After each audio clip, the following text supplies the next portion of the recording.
There's two things that being a toxic maximalist disproves. Number one, that it's a Ponzi scheme, because all Ponzi schemes require more people to get into the Ponzi scheme. And all Ponzi scheme promoters are really friendly people. Hi, how are you? Look at my Ponzi scheme, right? All the shitcoiners are really nice and they're doing great for society and they have a great solution to this problem. And the community is really friendly. But that's what the Ponzi scheme needs that to succeed, because the second people stop participating in your Ponzi scheme, it collapses. And that's pretty much the story of everything that's not Bitcoin. A well-known American journalist, producer, and host of the Keiser Report, Max Keiser, is one of the few people who bought Bitcoin in its early days. He is known as a Bitcoin OG. In 2011, when Bitcoin was worth about $1 per coin, Mac began to accumulate. Max was a part-time stockbroker in the 1980s, which he says helped him see right away how huge of a chance Bitcoin is. Max recently did an interview with Blockware while he and his wife Stacey Herbert are helping President Nayib Bukele achieve his goals for the Central American country through Bitcoin. During the interview, Max makes a huge $10 million prediction for Bitcoin, saying that this is what will happen with the great fiat Ponzi scheme.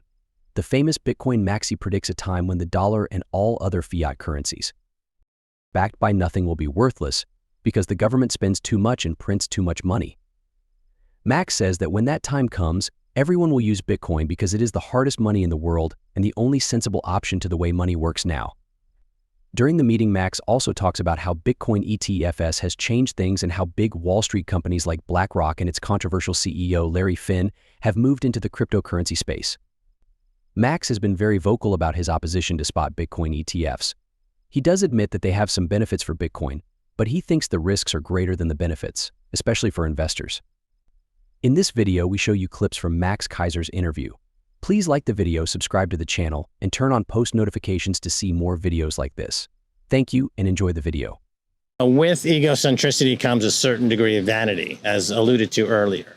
And if when my toxic maximalism is accompanies I'm willing to appear as I am. I'm not trying to mask myself. I'm not, overly made up. I'm not pretending to be somebody other than a pleb, essentially, a person, a 65-year-old man who is closer to death than they are to being born, who is got arthritis in my knee and my shoulder, and I'm on the way out. But I am willing to speak about Bitcoin in a way that I believe will help people understand one basic fact that everyone should be aware of, is that everything goes to zero against Bitcoin. And it's mathematically guaranteed to be correct. All you have to do is understand a few ideas to understand that everything goes to zero against Bitcoin. And that's like saying gravity is real, the sun comes up in the east, the wheel is irreproducible discovery or invention of something that's worked brilliantly for thousands of years, right? You're just stating the obvious truth and the irrefutable truth. And so it's different than somebody who has a shitcoin project and is arguing that, well, you're against innovation or you're against new things, or in El Salvador, the policy is Bitcoin maximalism, Bitcoin only, and the law says that Bitcoin is money and everything else is unregistered security. Now, the brand value of Bitcoin maximalism is 1,000 times better than the risk of even letting one shitcoin in to do shitcoiny things by any perceived incremental gain that shitcoiner could do. Let's say shitcoin shows up and they say, well, we're going to disintermediate the pupusa business by making it through our coin. It's going to be a way to source cheese, pupusa coin, right? And I loathe even saying it because now there'll be a pupusa coin and it'll go up 10,000% and it'll be a pump and dump and I'll get blamed, as I always do. I get blamed for everything. So, but they'll say it's going to disintermediate the cheese delivery to 5,000 pupusa deal. And you're like, it sounds fucking great, right? And then here's a photo with, in front of the president's house. and it's at 0.0000001, and there's 57 quadrillion of them. And now it's up 5,000%. You see, the Pusas needed to be disintermediated.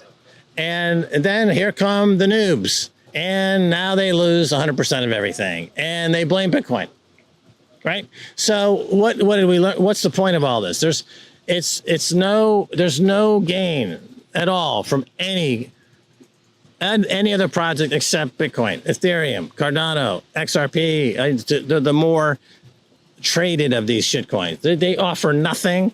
There's nothing that they can offer us.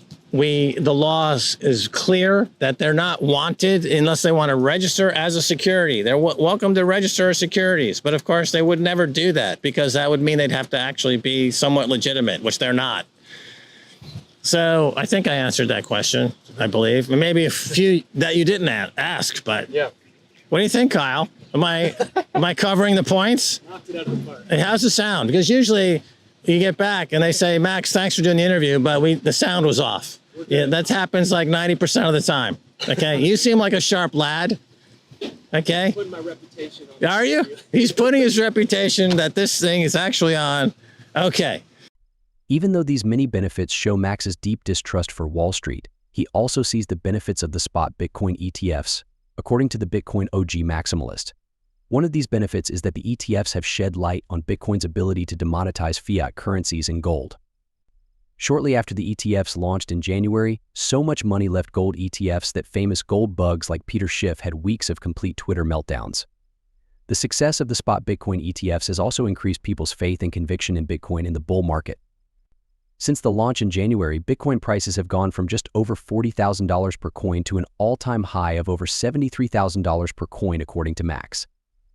This is both the Wall Street effect on Bitcoin and the effect of Bitcoin on Wall Street. Bitcoin has reached Wall Street, and investors know they need to get in on the action if they don't want to miss the huge chance that has been presented by people like Eric Balchunas of Bloomberg. These new investors know they need to be a part of this not because they are sure prices will go up, but because they don't want to miss it, even if there is only a 1% chance that prices will go through the roof. Let us go back to Max's talk. The shitcoin space is no different than gambling. Okay, so they're gambling, and people love to gamble. And the people who promote those shitcoins know that people love to gamble. There's a place for that called Las Vegas or Macau in China. And you may or may not know this, but the casino industry knows this. The emotional kick, the emotional high from losing is greater than winning. People who win at the casino, they're like, oh, that's cool, I won. And they get a little bump of endorphin. But when they lose, it's much bigger bump. They suddenly are the star of a psychodrama of a man who's losing money in the casino, and his wife is leaving him, and his kids are starving, and like it's so dramatic, and they're so important to this whole scheme of things, and so that's what the shitcoin appeals to gambleaholics. You know, and we live in a society of drug addicts and alcoholics and gambleaholics and porn addicted people. So they are feeding into Pornhub, shitcoins, Binance, Coinbase. They are shitcoin casinos. They're in the casino business. I've often said that Coinbase is an unregistered casino operating in California, that they should move to Nevada and get a proper gambling license because they're not offering financial services. It's a gambling house. Disguised as something else, and so they're not investing. They're not participating in Bitcoin. They're just gambling. Now, when you say I'm gambling in the shitcoin market so I can buy more Bitcoin, okay, go to Las Vegas and 1,000 people on the floor of the slot machines are all telling you that, oh, I'm going to use my winnings to buy a new extension on my house. Like my winnings. My winnings, right? But those 1,000 people are all losing. They lost 1,000, then they made $5. They're like, I'm a winner. I made $5. They're like, you lost $995. They're like, no, I didn't. No, I didn't. Right? They're not well. So you can't gamble your way to making more money. And everybody thinks that they can. But again, that's the opposite of being humble and stacking sats. Right. That's the opposite. It attracts the fiat mentality. It attracts the gambleaholic. And that's what drives the prices of that total shitcoin casino. So those people, I always see them on my timeline. I send them a link to Gambleaholics Anonymous or to Shitcoiners Anonymous, which is a 12-step program I developed for shitcoin addicted shitcoiners. The first step is to admit that you're a shitcoinaholic, and admit to Satoshi that you need help. Go to a Shitcoiners Anonymous meeting. Come to El Salvador and make amends to me personally, and I will baptize you in the Pacific Ocean if you're lucky, and maybe you can be reborn as a proper Bitcoiner. But don't try to argue with me that your gambling addiction is in some way helping you or anyone around you. Look at BitBoy. He's like a poster child for a gambleaholic shitcoin anonymous going fucking nightmare who's acts out violently. I saw him at the Bitcoin conference 2 years ago. He attacked me. He physically came over and just attacked me. I'm like, BitBoy, you need to calm down. You need to go to Shitcoiners Anonymous and straighten yourself out. But he hasn't found his bottom or whatever. He hasn't bottomed out. He hasn't hit bottom. So but the shitcoiners know this. And look at Craig Wright. He's a pathological psychopath who dragged Peter McCormick and others into his nightmare. And they actually suffered real damages because he's a psychotic. He's a patsy. He's the Lee Harvey Oswald of Satoshi's special vision. For that other guy who's his puppet master. I forget his name. But it's just the whole industry is rife with psychopaths, but less so now than before. In the early days, when we were getting started, it was literally the most, I would say, emotionally damaged people you could find on planet Earth, because they were. The Japanese yen hit its weakest level against the US dollar since 1990 on Friday. Many Bitcoiners have warned that this will slowly happen to all major currencies, including the US dollar, over the next few years. The yen has already lost almost 11% of its value against the USD in 2024, making it the worst performer among the G10 currencies. The big difference between US interest rates, which are at their highest level in decades, and Japan's, which are stubbornly low near zero, makes the yen's fall even worse. Investors are looking to the Bank of Japan to step in, but experts say that with a debt to GDP ratio of over 260%, any action will only delay the inevitable crisis. Wikipedia says that Japan's public debt reached $9.2 trillion in March 2023, which is equivalent to 206.3% of GDP. This makes it the highest of any developed country. The US is already about halfway to this point, and it will only be a matter of time before the same thing is said about our national debt and the dollar. What did you think of Max Keiser's interview and his $10 million prediction for Bitcoin? Please leave your answers, comments, and thoughts in the section below. Also, make sure you like this video, subscribe to the channel, and turn on post notifications to see more videos like this.